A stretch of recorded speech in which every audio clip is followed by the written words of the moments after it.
Bayangin, seorang ibu merasa sehat-sehat aja, tapi nggak sadar gusinya sering berdarah. Beberapa bulan kemudian, bayinya lahir prematur. Apa hubungannya? Di episode ini, kita gali kenyataan mengejutkan soal kesehatan mulut dan janin yang jarang dibahas. Penasaran? Yuk dengerin sampai selesai. Ibu hamil yang tidak menjaga kesehatan gusinya gitu ya, mengabaikan untuk pembersihan karang gigi gitu, itu beresiko 2-4 kali lebih besar terkena kondisi preeklamsi tersebut. Atau ibu hamil menjadi kejang-kejang dan itu bisa menyebabkan kematian baik dari ibu dan janin. Berubah dalam kondisi ibu hamil baik dari segi fisiknya, segi hormonalnya, mentalnya gitu kan. Kok gusi saya kayaknya besar-besar gitu, membesar gitu. Nah itu juga ada pengaruh dari hormon. Ada perubahan yang dulunya tidak terlalu sering makan makanan manis, jadi sekarang tuh lebih seneng ngemil gitu. Hamil mau sikat gigi, baru masukkan sikat giginya udah ngerasa mual.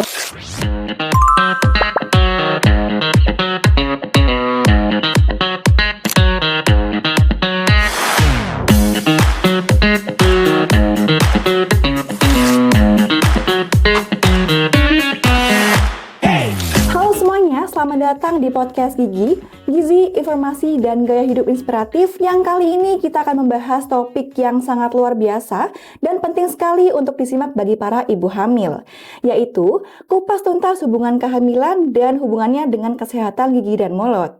Kita akan membicarakan mengenai hubungan bagaimana kehamilan bisa berpengaruh pada kesehatan gigi dan mulut yang seringkali terlupakan padahal hal itu sangat penting bagi ibu hamil.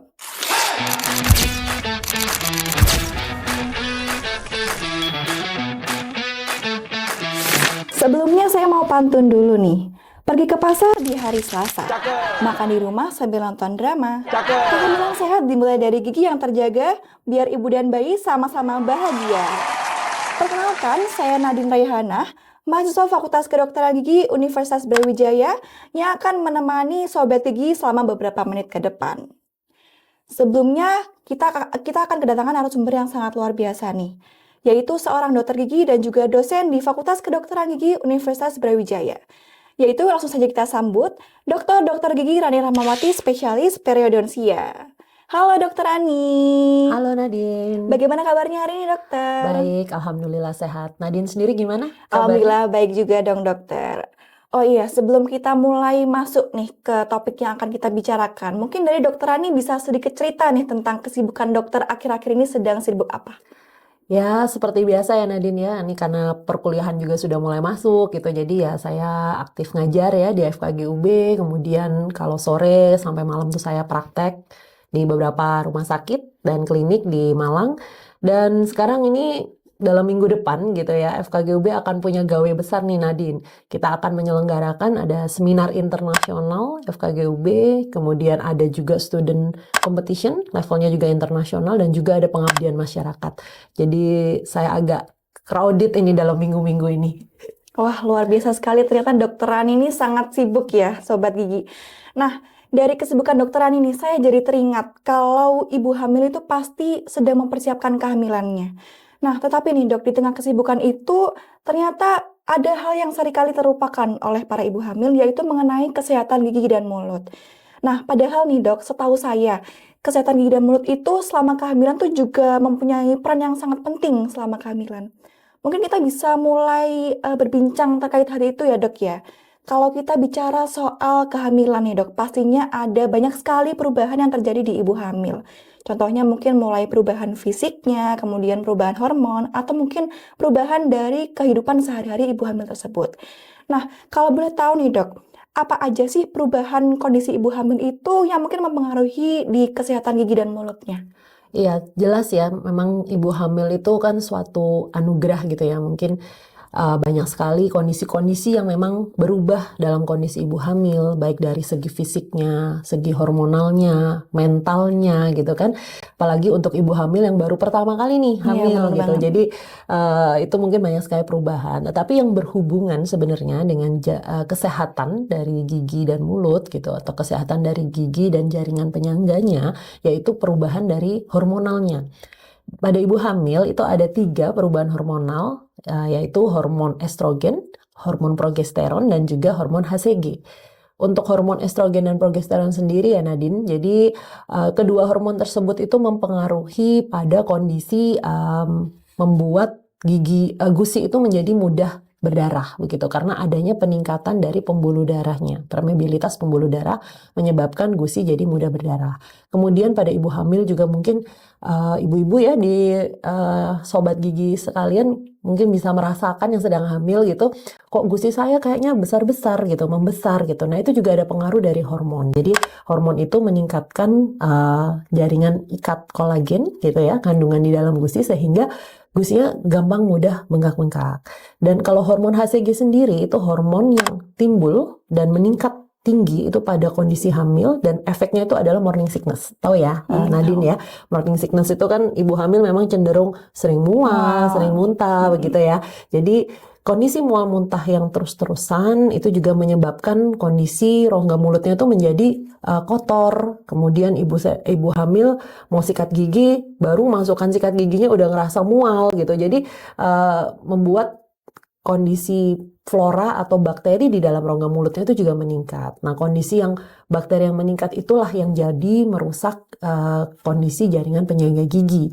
Dan juga efek asam yang timbul dari kondisi muntahnya itu menyebabkan terjadinya pengikisan pada lapisan email gigi atau lapisan terluar dari gigi sehingga gigi itu juga rentan berlubang gitu. Nah, itu adalah beberapa perubahan gitu ya dari hormonal yang ternyata ada efeknya terhadap kondisi kesehatan gigi dan mulut pada ibu hamil. Wah, seperti itu ternyata Sobat Gigi, seperti tadi yang sudah dikatakan Dokter Rani, kalau ternyata ada perubahan-perubahan hormon selama kehamilan. Contohnya seperti estrogen, progesteron, dan juga HCG. Kalau tadi kita bicara soal hormon nih dok, sekarang kita bicara soal perubahan pola makan dari ibu hamil. Mungkin ibu hamil tuh kan jadi lebih sering ngidam makan makanan yang manis, atau mungkin jadi lebih sering ngemil.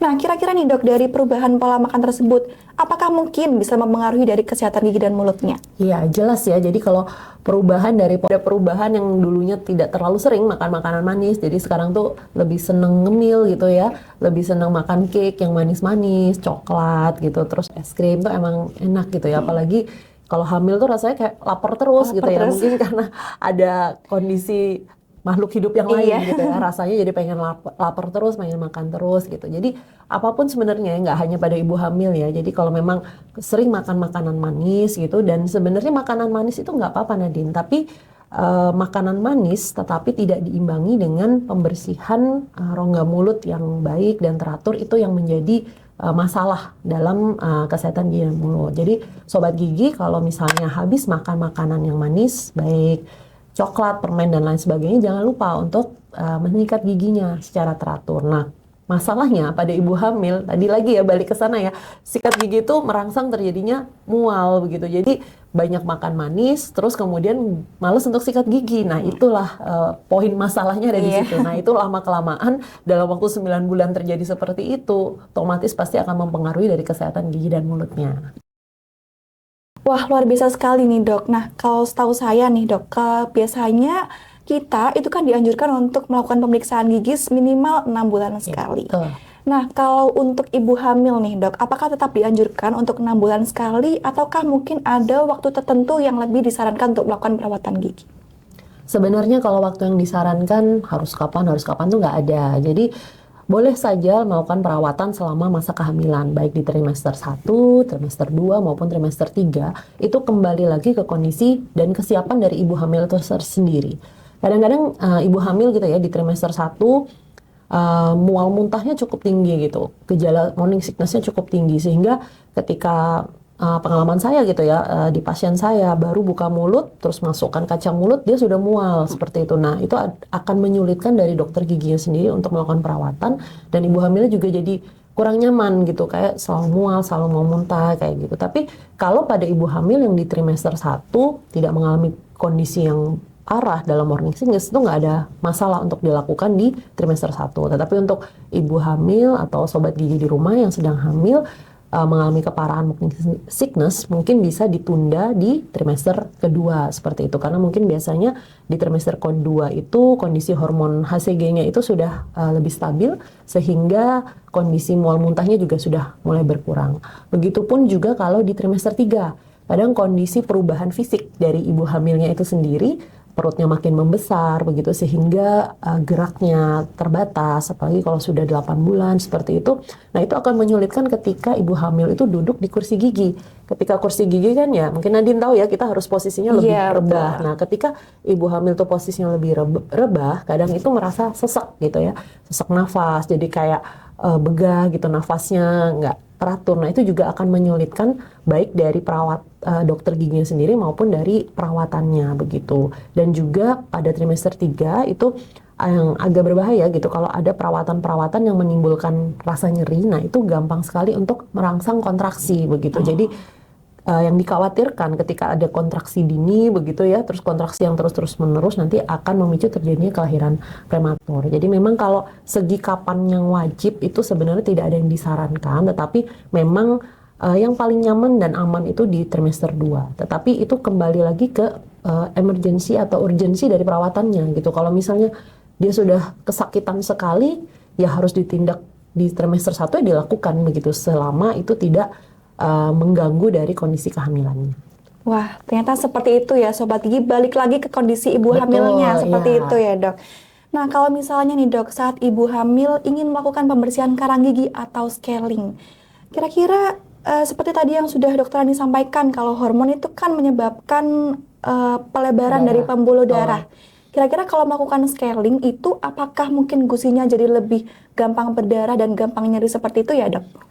Ya, jadi kalau pada ibu hamil karena ada peningkatan hormon tadi, memang kalau misalnya dilakukan pembersihan karang gigi itu akan lebih banyak darahnya begitu ya, lebih mudah berdarah, kemudian mungkin lebih sensitif karena proses erosi dari gigi tadi. Tapi nggak ada masalah Nadine gitu, meskipun sering berdarah, meskipun lebih sensitif begitu ya. Karang gigi itu sangat penting untuk dibersihkan selama kehamilan begitu. Meskipun sebenarnya karang gigi itu kadang tidak menimbulkan sakit ya. Itu yang bahaya gitu. Kadang orang mengabaikan gitu kan, nggak sakit ini. Beda kalau misalnya lubang gitu, nyeri, nyut-nyutan, nggak bisa tidur, jadi emergency gitu ya. Kalau karang gigi memang kondisinya itu silent disease gitu ya, kayaknya itu nggak menimbulkan sakit tapi ternyata dampaknya cukup signifikan terhadap kehamilan. Jadi meskipun kondisinya mudah berdarah dan lain sebagainya, nggak ada masalah, bersihkan aja karang giginya secara teratur gitu ya. Apalagi kalau memang sebelum kehamilan sudah dalam proses perencanaan kehamilan, itu juga bisa untuk melakukan pembersihan karang gigi. Waktunya kapanpun. Wah, ternyata seperti itu ya Sobat Gigi ya. Tetap dianjurkan untuk melakukan pemeriksaan gigi seperti itu ya Dok. Betul. Nah, kalau misalnya nih Dok, dari ibu hamil ini ternyata ada giginya yang harus dicabut. Apakah prosedur pencabutan itu aman untuk ibu hamil ataukah mungkin ada waktu tertentu yang lebih disarankan nih Dok? Iya, jadi kembali lagi ke urgensi untuk giginya ya. Jadi kalau memang giginya itu sakit, lubang besar dan memang harus dicabut, dan misalnya ketika gigi tersebut kita tunda, tidak kita cabut, itu membuat ketika ibu itu makan kesakitan, jadi dia jadi malas makan. Ketika malas makan, akhirnya apa dampaknya? Asupan gizinya juga akan berkurang dan itu akan mempengaruhi dari pertumbuhan janin yang dikandungnya. Nah, itu kan efeknya fatal begitu ya. Dengan kita menunda pencabutan, ternyata ada dampak juga ke bayi yang dikandung. Nah, kalau seperti itu sebaiknya segera dilakukan pencabutan. Insya Allah pencabutan pada saat pada saat kehamilan itu cukup aman begitu. Jadi jangan ditunda-tunda. Tapi kalau memang ada sisa akar atau misalnya ada posisi gigi yang miring begitu tapi tidak menimbulkan keluhan gitu ya, tidak sakit, tidak ada apa-apa, mau ditunda setelah melahirkan itu juga tidak apa-apa. Wah, ternyata seperti itu. Balik lagi ke kondisi giginya seperti itu ya Dok ya. Nah, biasanya nih Dok, setelah cabut gigi, dokter gigi itu kan akan memberikan resep seperti untuk antibiotik ataupun untuk pereda nyeri. Nah, apakah obat-obatan itu aman ya Dok untuk dikonsumsi oleh ibu hamil? Ya, ini yang harus benar-benar diperhatikan ya Sobat Gigi ya. Jadi pada kondisi kehamilan itu harus sangat hati-hati sekali dalam mengkonsumsi obat-obatan. Sebaiknya memang harus selalu berkonsultasi dengan dokter kandungannya ataupun dokter gigi, misalnya memang masalahnya di gigi gitu ya. Dan semua obat-obatan harus dengan resep dokter gitu. Jadi nggak boleh nih Sobat Gigi membeli obat-obatan sendiri. Biasanya aku kalau sakit itu minum obat ini, terus langsung beli ke apotek, beli-beli sendiri secara bebas. Karena berbeda gitu. Ada beberapa kandungan obat itu yang berbahaya untuk janin yang dikandung begitu. Jadi bisa menimbulkan kecacatan, cacat bawaan dari hamil. Nah, itu bisa juga terpicu dari kondisi obat-obatan yang mungkin terlalu keras gitu untuk kondisi janin gitu. Jadi sebaiknya memang boleh mengkonsumsi obat-obatan, apalagi kalau kesakitan, kan nggak mungkin sakit nggak dikasih obat. Nah, itu boleh, tapi harus selalu berkonsultasi dengan dokter dan menggunakan resep dokter. Baik, harus selalu berkonsultasi ya Sobat Gigi ya. Nah, mungkin Sobat Gigi ini juga ada yang kepo nih dok. Kalau contoh kandungan obat-obatan yang aman untuk dikonsumsi ibu hamil itu obat-obatannya bagaimana ya dok? Iya, jadi kalau misalnya kayak pereda nyeri gitu ya, anti nyeri itu memang ada tahapan-tahapan dari yang paling aman sampai yang terus-terus sampai yang tingkatnya tinggi gitu ya.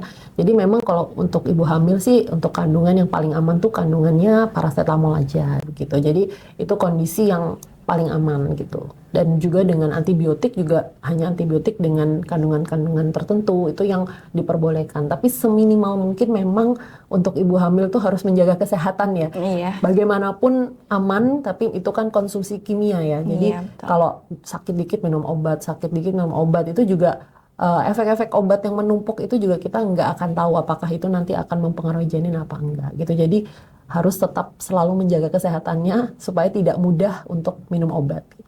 Baik. Mungkin dari Sobat Gigi itu juga ada yang masih bingung nih dok, perihal pengonsumsi obat kumur. Nah, kalau dari dokter Rani sendiri, obat kumur itu apakah aman ya dok untuk dikonsumsi oleh ibu hamil?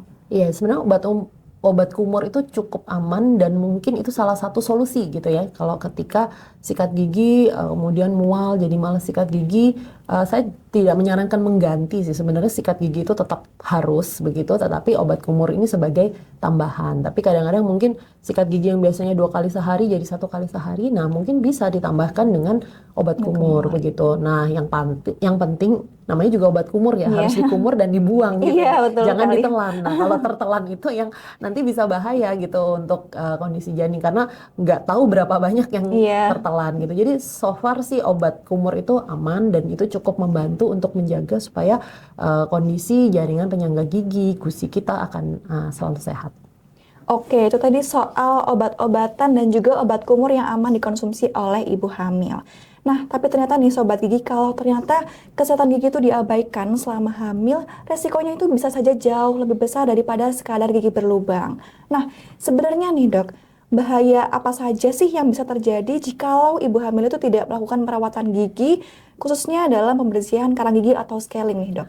Ya, jadi ternyata ya Nadine ya, tadi saya udah sempat singgung, karang gigi itu seperti silent disease gitu ya, kayaknya nggak menyakitkan begitu ya. Beda dengan gigi berlubang yang katanya orang lebih baik sakit hati gitu ya daripada sakit gigi. Karena kalau udah nyut-nyutan nggak bisa tidur. Nah, sedangkan kalau karang gigi memang tidak menimbulkan sakit. Tetapi dari penelitian-penelitian yang ada, sekarang banyak sekali gitu Nadine ya, orang yang menghubungkan antara penyakit pada jaringan penyangga gigi yang disebabkan oleh karang gigi dengan kondisi efek samping dari kehamilan. Nah, ini ada 3 kondisi yang bisa berhubungan ternyata dari karang gigi. Yang pertama itu adalah preeklamsi. Preeklamsi itu kondisi di mana ibu hamil itu tiba-tiba mengalami kenaikan tekanan darah yang cukup tinggi di atas 140 per 90 mm Hg. Kemudian ketika dicek di urinnya itu ada protein, namanya protein urea. Kemudian kondisi ini juga terjadi biasanya justru sudah menjelang trimester akhir. Jadi di atas sekitar 20 minggu, malah seringnya terjadi itu di atas sekitar 28 minggu gitu. Nah, kondisi ini merupakan salah satu kondisi yang cukup berbahaya untuk ibu hamil dan janin yang dikandungnya. Karena ketika kondisi preeklamsi tersebut tidak teratasi, itu bisa menyebabkan terjadinya eklamsi atau ibu hamil menjadi kejang-kejang dan itu bisa menyebabkan kematian baik dari ibu dan janin. Dan berdasarkan penelitian, jadi ibu hamil yang tidak menjaga kesehatan gusinya gitu ya, mengabaikan untuk pembersihan karang gigi gitu, itu beresiko 2-4 kali lebih besar terkena kondisi preeklamsi tersebut dibandingkan ibu hamil yang menjaga kesehatan gigi, rajin bersihin karang gigi seperti itu. Jadi nggak boleh diabaikan. Jadi selain itu juga ada kondisi lain yang juga berhubungan, yaitu kondisi kelahiran prematur gitu. Jadi menurut penelitian gitu ya, pada ibu hamil yang jarang membersihkan karang gigi itu bisa berpotensi gitu ya, kelahiran prematur 4 kali lebih besar dibandingkan ibu hamil yang selalu menjaga kebersihan gusi dan giginya begitu.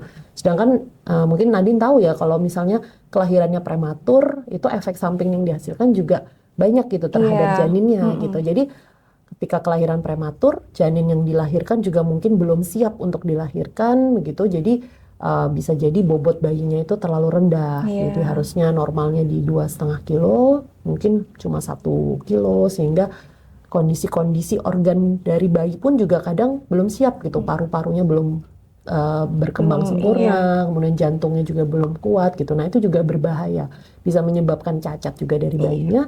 Apabila bayinya tidak kuat ya juga bisa menyebabkan kematian. Jadi sesimpel itu karang gigi yang kadang kita abaikan gitu ya, kadang gitu gitu ya. Itu ternyata kalau pada ibu hamil itu resikonya luar biasa dan itu penelitiannya ada, bisa browsing lah gitu ya. Sekarang apapun ada bisa dilihat, bisa baca-baca sendiri gitu. Nah di situ juga biar sobat gigi ini paham gitu ya, mengabaikan kesehatan gigi, terutama karang gigi itu dampaknya cukup signifikan lah untuk bahaya sekali ya dok ya. Ya. Wah, ternyata cukup kompleks ya dok ya untuk bahayanya. Nah selanjutnya nih dok, terkait tips and trick untuk ibu hamil. Dari dokter Ani sendiri, apakah ada tips-tips nih dok yang bisa diberikan untuk ibu hamil dalam menjaga kesehatan gigi dan mulut? Mungkin bisa dari pola makannya, kemudian kebiasaan menyikat gigi, atau mungkin hal-hal lain yang masih kadang disepelekan nih dok. Sebenarnya kalau tips and tricks itu sama aja sih kayak untuk masyarakat ya pada umumnya ya, tidak harus ini khusus untuk ibu hamil gitu ya. Jadi sobat gigi tetap kita harus waspada dengan kesehatan gigi dan mulut gitu ya. Anjurannya tetap sama, menyikat gigi minimal sehari 2 kali dan waktu yang paling efektif untuk melakukan sikat gigi adalah pagi setelah sarapan pagi dan malam sebelum tidur. Terus kalau sikat gigi juga nggak boleh buru-buru gitu ya, cepet-cepetan biar cepat selesai gitu ya. Jadi kalau bisa per satu bagian gitu kurang lebih sekitar 30 detik sampai 1 menit lah. Anjurannya malah 1 sampai 2 menit gitu ya. Tapi paling nggak minimal 1 menit sudah cukup. Kemudian kita pindah lagi ke tempat-tempat daerah yang lain. Tentunya dengan cara penyikatan yang juga harus tepat gitu ya. Menyikat gigi itu sebaiknya dilakukan dengan kondisi kadang sikat gigi begini ya, horizontal gitu ya. Itu juga nggak bagus. Itu bisa menyebabkan kondisi gusinya itu melorot seperti itu. Jadi menyikat gigi itu biasanya pada bagian depan itu atas ke bawah begitu ya. Pada bagian samping memutar gerakannya seperti itu. Jadi tidak hanya waktunya yang tepat, juga harus diikuti dengan cara menyikat gigi yang tepat. Dan jangan lupa juga untuk cara pemilihan sikat giginya. Bulunya tidak boleh terlalu yang kasar gitu ya. Jadi menggunakan bulu yang medium atau soft dengan ujung sikat giginya itu mengecil di bagian depannya sehingga memudahkan untuk masuk-masuk ke bagian gigi yang ujung-ujung tuh. Kadang-kadang biasanya suka ketinggalan gitu ya. Ujung-ujung itu tidak terjangkau gitu. Nah kemudian juga kita perlu juga untuk membersihkan daerah sela-sela gigi. Biasanya banyak mungkin sobat gigi juga ya di rumah menggunakan tusuk gigi gitu. Jadi tusuk gigi itu sebenarnya kurang baik untuk membersihkan sela-sela, bisa menyebabkan gigi itu menjadi renggang, bisa melukai gusi juga. Jadi yang kita sarankan adalah menggunakan dental floss atau benang gigi. Dan jangan lupa bukan giginya saja yang disikat, tapi lidah itu juga bagian kan ya dari dalam rongga mulut. Jadi lidahnya jangan ketinggalan gitu. Lidah bisa disikat juga dengan sikat gigi. Cara menyikat lidah itu dari pangkal lidah ke arah ujung lidah gitu dan tidak boleh bolak-balik gitu. Jadi dari atas ke bawah. Dan ada juga sikat lidah khusus untuk sikat lidah itu juga bisa digunakan. Itu sebenarnya tips umum ya untuk semuanya gitu. Nah, tapi kalau tips khususnya untuk ibu hamil gitu ya. Ketika ibu hamil itu muntah parah gitu ya, biasanya kondisinya kan jadi nggak enak, asam, pengen segar-segar gitu ya. Nah, itu harus dihindari menyikat gigi dalam waktu kurang dari 30 menit. Kenapa? Dalam 30 menit itu ketika kita muntah, asam lambung kita menjadi naik. Nah itu kondisi asam lambung yang tinggi itu dapat melunakkan dari lapisan terluar gigi atau email gigi. Sehingga ketika kita sikat ada kemungkinan kondisi giginya itu akan mudah terkikis. Jadi kalau ibu hamil habis muntah, mual yang parah dan rasanya pengen menyegarkan, itu cukup berkumur saja. Bisa menggunakan air putih atau bisa menggunakan obat kumur. Nah, tapi nanti setelah di atas 30 menit itu boleh untuk dianjurkan menyikat gigi. Dan jangan lupa juga untuk selalu menjaga pola makan gitu ya. Siapapun harus menjaga pola makan, apalagi untuk ibu hamil, ingatlah gitu ya, ada janin yang dikandung gitu, pilihlah makanan-makanan yang sehat, makan buah, makan sayur, hindari makan makanan yang manis begitu ya. Jangan sering-sering lah ya gitu. Kalaupun sering makan manis harus diimbangi juga dengan sikat gigi yang teratur. Kemudian bisa juga mengkonsumsi seperti makanan atau minuman yang mengandung kalsium yang tinggi, itu karena cukup bagus ya, kalsium, fosfor gitu, untuk vitamin D juga, itu untuk kesehatan dan kekuatan baik dari gigi ibu hamil sendiri maupun calon bayinya begitu, karena pertumbuhan atau pembentukan benih gigi itu terjadi pada saat masa di dalam kandungan. Jadi konsumsi apa yang kita minum, makan itu juga mempengaruhi dari kondisi pembentukan organ-organ dalam tubuh bayi begitu. Dan yang penting juga tidak boleh mengabaikan kondisi apapun dalam rongga mulut nih. Jadi kalau sakit gigi kan mungkin ada mitos ya kali ya, Nadine ya. Oh, ibu hamil itu nggak boleh ke dokter gigi, bahaya gitu ya.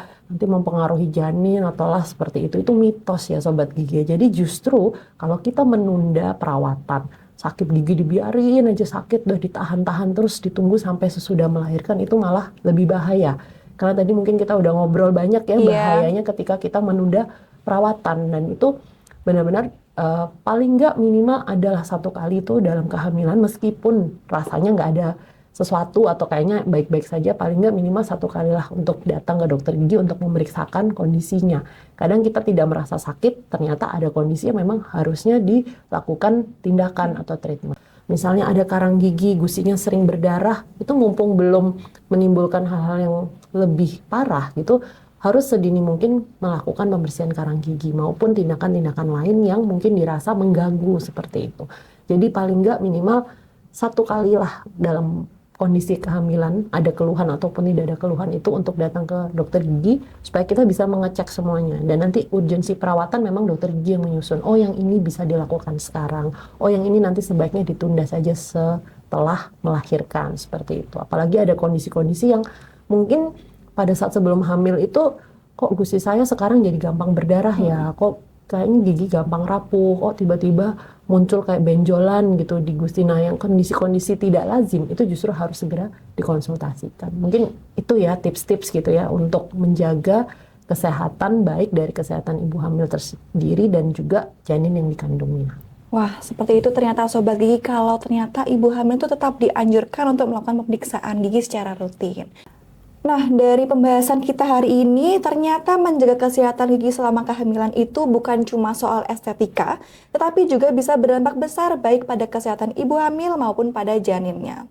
Nah, Dokter Rani, ini saya lihat nih di depan Dokter Rani ada yang menarik nih, Dok. Ini boleh dijelaskan nih ke Sobat Gigi ini apa? Ini Nadine. Jadi ini saya dan tim saya ya. Ini kita menyusun gitu ya, namanya modul edukasi hubungan penyakit periodontal dan kehamilan gitu. Nah, apa yang sudah kita bicarakan tadi nih, mungkin Sobat Gigi yang belum sempat mendengarkan gitu ya, apa yang kita bicarakan, ini nanti mungkin soft file modulnya, linknya akan kita input juga di nanti di YouTube-nya ya, di YouTube untuk podcast gigi kita pada hari ini ya. Ini cukup lengkap gitu ya, bisa juga dibaca-baca gitu ya, untuk tips dan triks, dan untuk ibu hamil supaya bermanfaat juga ya, untuk dalam menjaga kesehatan giginya dan dalam menjaga kesehatan dari janinnya. Wah, keren sekali, luar biasa sekali loh Dokter Rani ini. Terima kasih banyak Dokter Rani sudah berbagi penjelasan yang sangat bermanfaat, khususnya bagi para ibu hamil di luar sana. Semoga bermanfaat ya. Benar sekali. Kalau boleh saya simpulkan dari perbincangan kita kali ini, kesehatan gigi dan mulut itu memiliki peran yang sangat penting dalam menjaga kesehatan ibu dan juga calon bayi. Perubahan hormonal selama kehamilan dapat meningkatkan kerentanan terhadap penyakit jaringan penyangga gigi, seperti contohnya tadi yang disebutkan, yaitu preeklamsi, kelahiran prematur, dan juga bayi lahir dengan berat badan yang rendah. Oleh karena itu, perawatan kesehatan gigi merupakan satu kesatuan dari upaya menjaga kesehatan kehamilan. Sebelum kita menutup perbincangan kita kali ini nih Dok, mungkin dari Dokter Rani apakah ada closing statement yang bisa disampaikan untuk Sobat Gigi di sana? Seperti tadi closing statementnya dari Nadine sudah cukup merangkai semua ya dari pembicaraan kita. Mungkin tadi karena Nadine membukanya dengan pantun, saya mungkin coba untuk nutup dengan pantun. Nih, boleh ya. Pergi ke pasar membeli mangga. Cakep. Jangan lupa beli pepaya manis. Cakep. Rajinlah sikat gigi setiap pagi dan senja agar ibu hamil tetap sehat dan manis. Wah, keren sekali pantunnya nih Dok Rani. Untuk para sobat gigi di luar sana, semoga obrolan kita kali ini bisa membuka wawasan bahwa menjaga kesehatan gigi dan mulut itu penting sekali dalam menjaga kesehatan kandungan. Jangan lupa untuk periksakan gigi secara rutin, konsumsi makanan bergizi, dan juga jaga kesehatan mulut setiap harinya. Karena senyum sehat ibu itu merupakan hadiah pertama yang bisa diberikan untuk sang buah hati. Sampai jumpa di episode podcast gigi berikutnya. Tetap sehat, tetap semangat, dan terus tebarkan inspirasi. Terima kasih.